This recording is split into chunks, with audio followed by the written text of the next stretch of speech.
মুখ্যমন্ত্রী বলেছেন যে মানুষের স্বার্থে আমি পদত্যাগ করতে রাজি আছি, ওরা হচ্ছে চেয়ার ফালতু ড্রামা।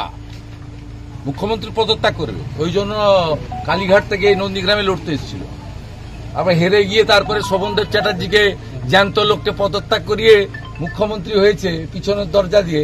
এই মুখ্যমন্ত্রী পদত্যাগ করবে বলছে, ওরা বিচার চায় না, ওরা ছায়াকে বিশ্বাস করে না। এই মুখ্যমন্ত্রী পদত্যাগ করবে।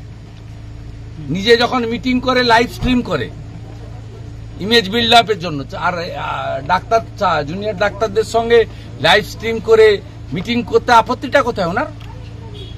মুখোশটা খুলে যাবে না? ডাক্তার এসপি দাসকে দিয়ে যা করেছেন, স্বাস্থ্য দপ্তরে চুরি চামারি সব বেরিয়ে যাবে। কোভিডের টাকা মেরেছেন লোক জানে না?